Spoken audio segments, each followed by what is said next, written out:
திருக்கடையூர். திருக்கடையூர் அப்படின்னு சொன்னாலே நமக்கு அபிராமி அம்மா தான் ஞாபகத்துக்கு வரும். அபிராமி பட்டர் பாடிய 100 பாடல்கள் அங்க நல்லா ஃபேமஸ். அபிராமி அந்தாதி அப்படிங்கிற பாடலை 100 பாட்டும் பாடியிருக்காரு. நம்ம அதை பத்தி, அந்த கோயில் பத்தி நம்ம தெரிஞ்சுக்கலாம். இது தமிழ்நாட்டின் நாகப்பட்டினம் மாவட்டத்தில் இருக்குது. அபிராமி அம்பாளுக்காகவே அர்ப்பணிக்கப்பட்ட புனித சிவஸ்தலம், ஆயுளை பெருக்கும் ஸ்தலமாக இது விளங்குகிறது.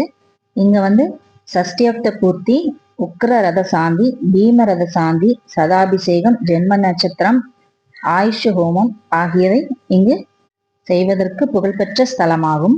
59வது வயது முடிந்து 60 வயது தொடங்குபவர்கள் உக்ரரத சாந்தி பூஜை செய்கிறார்கள்.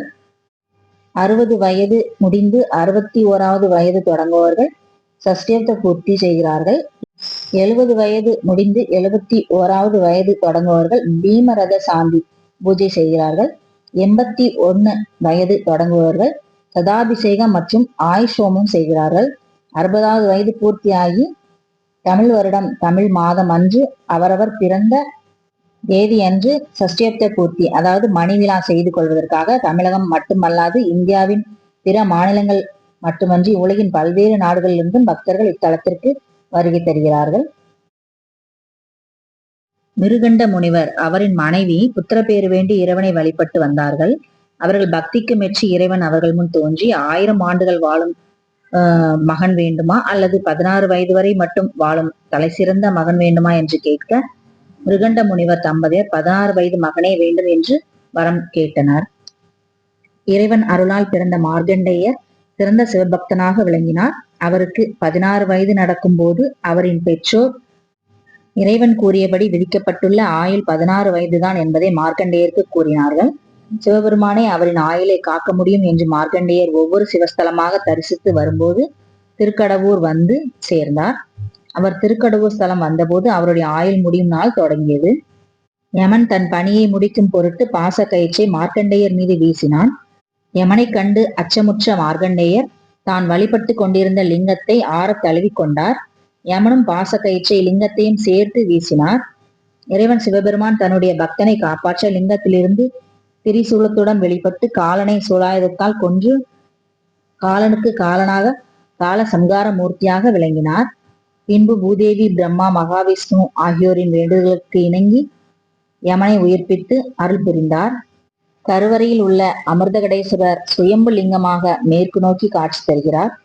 கருவறை சுற்று பிரகாரத்தில் முருகன், லட்சுமி, சோமநாதர், நடராஜர், பைரவர், பஞ்சபூத லிங்கங்கள், சூரியன், அகத்தியர், சப்த கன்னியர்கள், 63 நாயன்மார்கள் போன்றோர்கள் உள்ளனர். இவ்வாலத்தில் நவகிரகங்கள் கிடையாது. இறைவன் கருவறைக்கு முன்னால் உள்ள மண்டபத்தில் கால சம்காரமூர்த்தியின் செப்பு சிலை உருவம் பார்த்து தரிசிக்க வேண்டிய ஒன்றாகும். கால சம்காரமூர்த்தி வலது காலை ஊன்றி இடது காலை உயர்த்தி யமனை உதைக்கும் நிலையில் காணப்படுகிறார். மார்க்கண்டேயர் அருகில் கூப்பிய கரத்துடன் நிற்கிறார். பிறகு யமனுக்கு மன்னிப்பு கொடுத்த சிவபெருமான் யமனை தன் சந்நிதிக்கு எதிரே இருக்க செய்து எருமை வாகனத்துடன் கரம் கூப்பியவாறு நிற்கும் யமனுக்கு சிறு கோயில்கள் உள்ளது.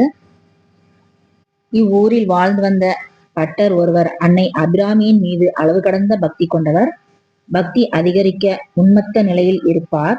அவ்வாறு இருந்த சமயம் ஒரு முறை தஞ்சை மன்னர் 2ஆம் சரபோஜர் இவ்வூர் வந்த போது இந்த பட்டரை பார்த்து இன்று என்ன திதி என்று கேட்கிறார். அன்னை நினைவில் இருந்த பட்டர் அமாவாசையை பௌர்ணமி திதி என்று தவறாக கூறிவிடுகிறார். பட்டரை பற்றி தவறாக கருத்துக்களை மன்னரிடம் கோவில் அர்ச்சகர்கள் ஏற்கனவே கூறியிருந்தனர். இதனால் கோபமுற்ற மன்னர் அன்றிரவு பௌர்ணமியை காணாவிட்டால் பட்டருக்கு தண்டனை அளிக்கப்படும் என்று கூறிவிட்டார்கள். பட்டர் அன்னை அபிராமி மீது 100 பாடல்களை கொண்ட அந்தாதி பாட அமாவாசை அன்று பௌர்ணமி தோன்றியது. 79வது பாடலின் போது அன்னை அபிராமி தனது காதில் இருந்த தோடு ஒன்றை கழற்றி ஆகாயத்தில் வீச அது பௌர்ணமி இரவு பூர்ண சந்திரனாக காட்சியளித்தது. இவ்வாறு தன்னை நம்பிய பட்டருக்கு அருள் செய்த அபிராமி அன்னையை வழிபடுவார் எல்லா நலன்களையும் பெறுவார்கள். முன் மண்டபத்தில் உள்ள கால சம்கார மூர்த்தியின் செப்புச்சிலை வடிவம் சிவலிங்கம் 2ஆக பிளந்து அதிலிருந்து திரிசூலம் ஏந்திய கைகளுடன் சிவபெருமான் வெளிப்படும்படி தத்ரூபமாக அமைந்துள்ளது. இந்த காலசம்கார மூர்த்திக்கு ஆண்டுக்கு 11 முறை மட்டுமே அபிஷேகம் நடைபெறுகிறது.